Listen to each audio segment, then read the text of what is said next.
Hello YouTubers, this is Ben Train here, co-founder of the Toronto Magic Company. Behind the camera is Jonah Babbins, the other co-founder of the Toronto Magic Company, and today we're taking you on a little tour of our collections, specifically our playing card collections, because Jonah and I love cards. We love shuffling them, we love using them for tricks, and we love collecting them.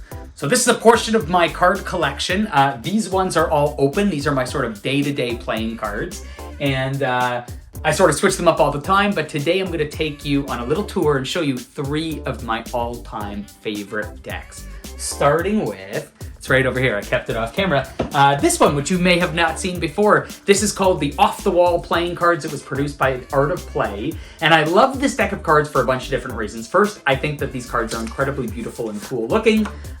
Gorgeous, gorgeous cards. The faces are really cool and unique.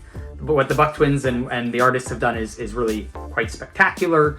But the thing I love most about this deck of cards is the story behind it, because 2 months before the pandemic started, Jonah and I, as well as a bunch of people in Toronto, were performing at the Art Gallery of Ontario, which was this incredible art gallery that had put on an exhibit on the art of magic, looking at magic posters from the golden era of magic posters, so the 1880s to the 1920s. And I was walking around, I was doing magic in the gallery, and I used this deck of cards a lot in the gallery just because it made me feel like I was holding pieces of art while I was performing and doing stuff. All right, deck number 2. Deck number 2 I want to show you. This one is even weirder. This one is from the Broz team of designers from, I believe, Spain. They are really cool visual artists, and this deck of cards, what is so cool and unique about this deck of cards is that the faces of all the cards, this is the Broz team, the faces of all the cards are completely different. Each one has a different weird illustration. Each suit is represented by a different weird type of creature or object or robot. And this deck makes me, every time I play with it, when I want to come up with weird, crazy stuff and I want to be inspired to do silly stuff, this is the deck of cards I use, because there's something different about the magic that you come up with when you're playing with a deck of cards that has weird illustrations and robots on it. So the Broz deck, super cool. They just came out with a new deck called, I believe, the 4 Gangs. I just ordered some online. They haven't come in yet, but I'm super pumped for it. Enjoy these cards, get weird with your deck, and in the comments below, tell us what your favorite deck of cards to create and play with is. I'd love to know. Last but not least, the Fontaine collaboration with Myla. So this deck of cards, besides the fact that it's very beautiful, and you may notice a trend with the deck of cards that I love, which is that they are very colorful, bright, vibrant colors. I love bright, vibrant colors. They sort of, like, to me, are like pieces of art that you hold in your hand and you get to rock, whether you're wearing like a jeans and a plain white t-shirt or something. Different decks of cards change your entire look. They change your mood. They change your aesthetic. So this deck of cards, beautiful art from the Myla team. They are a team of artists, I think it's husband and wife team from LA. And the deck of cards is really beautiful. The faces of the cards are really beautiful. You can see that there are different illustrations for the royal cards. And what I really love about this deck of cards is the story, again, behind it. As well as, I'll be honest, this is my favorite deck. It came out in 2020. But to me, what's so cool is the story behind this. So when I saw this deck of cards was launching, I got Jonah and my friend Chris Mayhew together. I said, should we buy a few of these? And to do it, you have to download an app called Network or something. So we downloaded the app and I was asking them, how many decks do you want? How many decks do you want? We were all just like, oh, we'll get 5 decks each, 10 decks each, whatever. We go to order them, they were sold out in under 5 seconds. We couldn't get even a single deck. And that was when our eyes were open to, like, this hype world of playing cards, how fast these things could go. So when I describe these as pieces of art, I mean these are pieces of art. There's limited supply. People want them because of the collectability. They go up in value. Some of these decks, these modern decks, can sell for hundreds, if not thousands of dollars. This one doesn't, but maybe it will one day. Who knows? It's a piece of art. But speaking of art, I love this deck so much, and I love the excitement of trying to hunt down. This is the only deck I managed to get.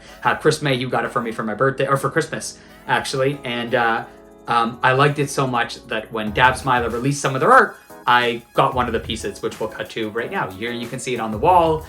This is a Myla print, and when I wake up in the morning, the same way a deck of cards makes me changes my mood, makes me want to get creative. This piece, I see it in the morning when I wake up, and it gets me creative. So those are some of my favorite decks. Back to me. That's right. These are some of my favorite decks of cards. Anytime you see me, you'll probably see me with a deck of cards in hand, and it'll probably be a different one every time. That's what I like. Now let's go check out what Jonah's got. Now it's time to get into my 3 favorite decks of cards. I kind of use cards a little differently than Ben. I know Ben has this massive collection of cards, but I stopped collecting cards. I started getting them when I was young and they were kind of interesting, and probably if I took all of the cards that I own, all of the like special decks of cards, the ones that I have here, the ones that I have in boxes at my parents' house, I probably would say I have like this many, half of one of Ben's shelves of cards. I'm not really a collector because I use more or less one brand of cards the entire time over and over and over again. We'll talk about those at the end. But every now and again, there are some decks of cards that catch my eye, and there's one I really love, and then there's one that just recently has just totally excited me. So I want to share them with you. So number 3 is this one. This is called the Golden Sunrise deck of cards. And when you look at it, you will immediately recognize that this is a diner themed deck, and it touches on all of the different diner aspects. The colors touches on the diner aspect, even the imagery. If you look on this side, there's stuff like shakes and pops and stuff like that. And the color of it kind of makes me feel like it's the 70s or something, you know. And to be honest, I am obsessed with diners. When I was in university in Kingston, there's a place called Tommy's Diner, and we would go into Tommy's Diner, and I had this as like a goal of mine, is that I would be able to walk into a place somewhere and look at, you know, the waitress and say, I'll have the usual, and then she would know what I was talking about. And this was the only place in my life so far that I could walk in and say the usual, and they knew exactly what I was talking about. And just to get into these cards, the first thing, the box is like raised, so you can actually feel all of these items. It feels awesome. It feels like a really high quality deck, and you can tell on the inside the tuck box is beautiful. And just this little note, they put a little postage stamp, a fake postage stamp, as the sticker that they sealed it with, which is awesome. Just a really nice touch. And then inside, the cards are really amazing. So again, first of all, taking a look at the back, it's just obvious and beautiful diner theme. And the faces look, and this is something really important to me, the faces look like normal cards. You know, we'll talk in a second about the aces and the royal cards, but for the most part, like, that looks like a 4, that looks like a 5. They look like regular cards, which means I am inclined to use these in the real world. And you can tell the jack and the queen and the king are really beautiful. And one of the fears that I have usually about using these like custom designer decks is it's like buying really epic shoes that are worth a lot of money that you don't want to take in the real world. You don't want to get dirty. You don't want anyone to go near them. You don't want to stay away from puddles and stuff. And when I do Magic in the real world, my cards go everywhere. They get bent up and they get ruined. So this one will probably stay inside my house for most of my life, but I love them because I love diners. I love the colors, and it feels like an awesome high quality deck of cards. My number 2 favorite deck of cards right now has to do with practicality. This deck of cards is one that is meant to be used. These are called the Knocks, and there have been loads of different versions of these cards over the years, and I assume that you can probably guess by the simple outside of the box that the inside is also simple, and you would be totally right. The cards are one color. They're totally a neutral, and I love this. This is useful for so many reasons. This feels like a normal, regular deck of cards, and what I'm really grateful for is that Alex Pandrea, who created these, he made multiple different colors of the deck, and we've got a few of them. These are from my and Ben's collection. There's purple and green and black and white and yellow and red, and there's even a neon one, which I have here. But the other thing that he did is he made them reasonably priced. You know, you can usually find them for like $5 or $10, when some of the other decks go for 20, 25, and even, you know, Ben mentioned some of them are like collectible items, and they go for like, I don't even know what, but lots of money, hundreds, I have no idea. These, I think there are some really exclusive ones, but for the most part, you can buy these really cheap, and if you use decks of cards all the times regularly, this can kind of be a go-to deck of cards without being too expensive. It looks cool, you can match it to your outfit. Take a look at that neon one, and they feel like awesome epic cards. So that is number 2, because they're beautiful, they're colorful, and they're vibrant, and they're practical.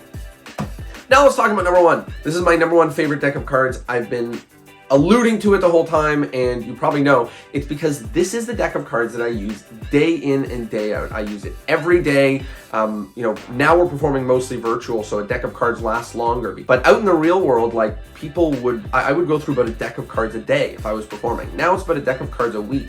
But I go through them pretty regularly. I don't want to spend $20 or $30 on a deck of cards, so I buy them in bulk. You see, these are bicycle cards. These are my favorite. And no, they're not really jumbo, weird-looking cards. This has 9 decks in it. And I buy these in bulk from Costco. You can buy them in bulk in lots of places. But these are my favorite deck of cards for a few reasons. The first reason is you recognize them. They're at your grandmother's house. They're probably at your house right now. And the truth is, it's not that I think that this design is anything particularly special. I just think everybody is used to it, and they are cheap.